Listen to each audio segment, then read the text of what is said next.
Ariel Helwani in Mexico City for UFC 180 alongside Jake Ellenberger, who meets Kelvin Gastelum this Saturday night live on pay-per-view. And Jake, when I think of you right now going into this fight, I'm reminded of the Roy Jones Jr. hit single. It was called "Y'all Must Have Forgot," and I feel like they must have forgot about Jake Ellenberger. Your public perception, if you will, is in a much different place than a year ago. I mean, I know you're coming off two tough losses, but those are against, I mean, Rory was fighting for the belt, Robbie was fighting for the belt. Do you feel like people are kind of sleeping on you these days? Yeah, that's okay to me. It really is. I think, I have faced the best guys in the division. But, it's okay. It's definitely okay for me. I've been focused on myself and really through that adversity, seeing the seed of opportunity and growing from that. But, and more so just being resilient. You're the betting underdog going into this fight. You've been around longer than he has. Does that surprise you? Does that annoy you? No, it doesn't affect me either way. I don't play any factor. For me, it's just how you feel. How you feel, how you look, and everything in training really has gone really very well. And for me, being able to have a lot of time to really develop and train with my trainer Edmund Tarverdian and spending time specifically for Kelvin, no injuries, I really we've been training in altitude as well, so just nothing. It's gone. Everything's been up. Where in altitude? We've been at Big Bear, and there's also mountains that we actually run mountains. The worst thing in the world. It's a different running when you're. We would go from there's a mountain at 6,500 feet to go all the way up to 10,000 feet, and it's about 4 miles. And even to walk that is difficult. So to jog it or to even try to do sprints is another story. But it's the worst hell you could think of. There's some hype behind this guy. He's undefeated. He's coming back to Mexico. He's of Mexican descent. Are you enjoying the role of flying under the radar and acting as the spoiler, ruining his party on Saturday? Yeah, I like it. Like I said, I think he's a tough kid. I really don't know a lot of his opponents that he's faced in the past, but for me, it's just it's more about growth and opportunity for me in executing on Saturday. So really learning from the past and my focus is on myself, but at the same time, I feel like there's more pressure on his shoulders than mine. Why? Him being Hispanic and being here in Mexico, and also I don't think he's even said he hasn't fought. He really hasn't been a part of a card this large, and he's not really used to as much attention as he's getting. But I'm still expecting the best Kelvin Gastelum on Saturday night. Where would you prefer this fight play out? Definitely on the feet. To stay on the feet, I assume he might be.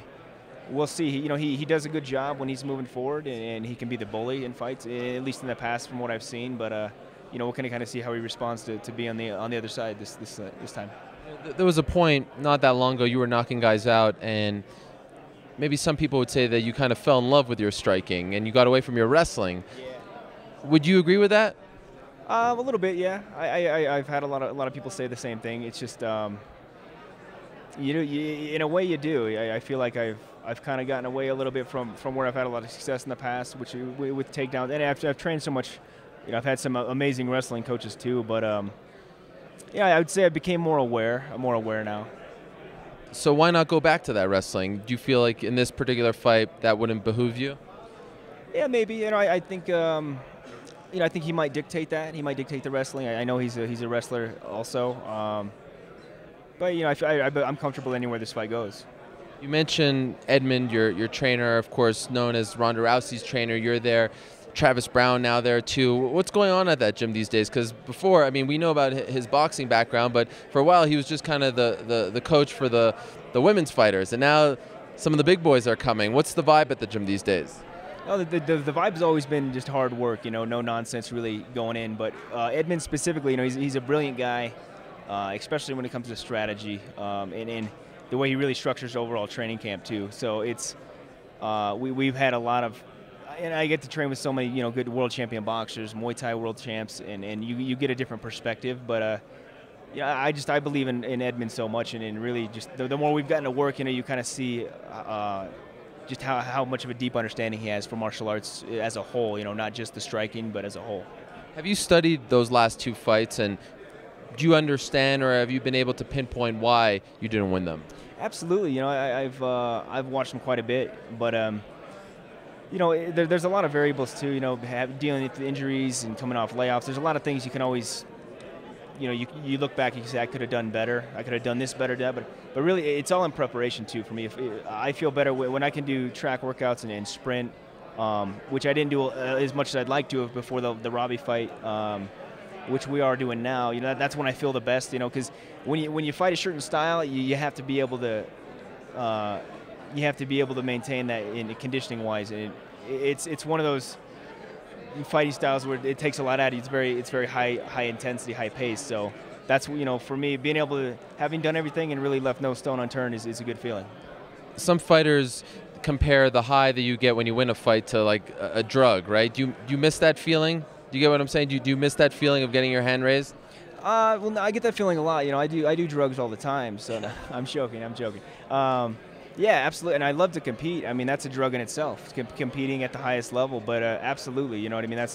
That's really the reason why I continue to fight. Is for that world title. You know what I mean. I see you're always 1 or 2 fights away, and really, you know, for me, being at the top of my game as I am right now, and having the most confidence right now, really coming off a loss. But I could absolutely say I'm the most confident right now that I've been in my whole career. Why is that?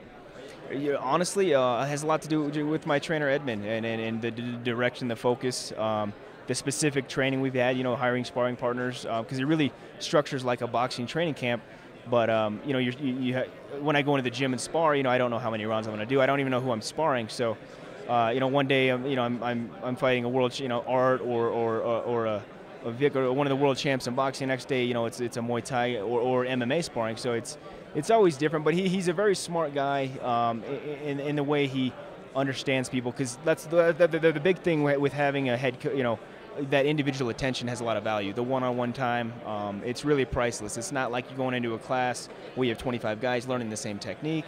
So I would just say the more he gets to know me, understanding how I think, how I work, and me the same way with him. So that's been kind of I would say the big move forward. Jake, thank you for the time as always. Best of luck to you on Saturday. Pleasure. Thank you.